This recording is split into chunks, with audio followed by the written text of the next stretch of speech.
Hello बच्चों, let's see the question. Here we have given two statement with four options. First option is both statement 1 and statement 2 are correct. Second option is both statement 1 and statement 2 are incorrect. Third is statement 1 is correct and statement 2 is incorrect.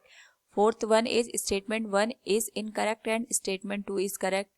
Here statement 1 is Newton's third law of motion is applicable only when bodies are in motion, and statement 2 is Newton's third law does not applies to all type of forces, that is gravitational, electric or magnetic forces etc. Now to answer this question, first we will discuss here the key concept, and here the key concept is Newton's third law of motion.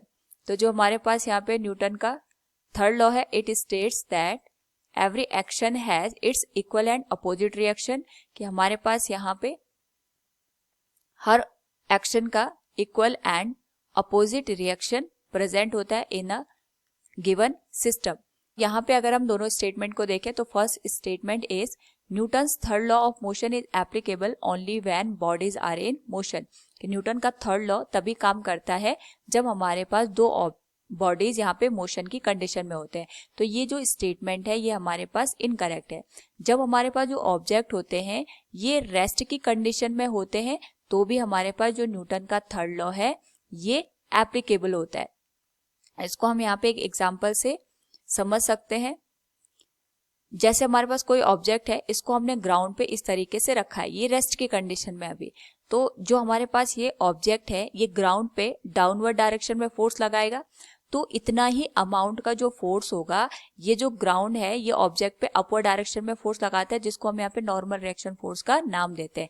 तो यहाँ पे हमारे पास जो object है ये rest की condition में है, ये कोई मोशन नहीं कर रहा है, तो भी यहाँ पे एक्शन और reaction that is Newton's third law is applicable. तो हम ये नहीं कह सकते हैं कि जब ऑब्जेक्ट मोशन में है तभी न्यूटन का थर्ड लॉ एप्लीकेबल होगा, ये रेस्ट की कंडीशन में भी पॉसिबल है. तो स्टेटमेंट फर्स्ट हमारे पास इनकरेक्ट हो जाएगा.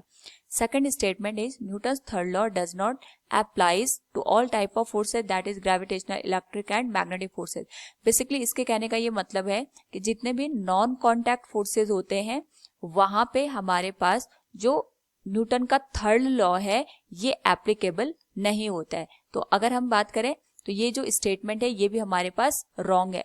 ये हम यहाँ पे समझ सकते हैं कि सपोज ग्रेविटेशनल फोर्स से हम यहाँ पे इसको अंडरस्टैंड करें. ये ऑब्जेक्ट है जिसका मास m1 है, ये दूसरा ऑब्जेक्ट है जिसका मास m2 है, इनके बीच के डिस्टेंस r के बराबर दे रखी. इसको मैं मान लेती हूँ ऑब्जेक्ट है और ये आ गया ऑब्जेक्ट b.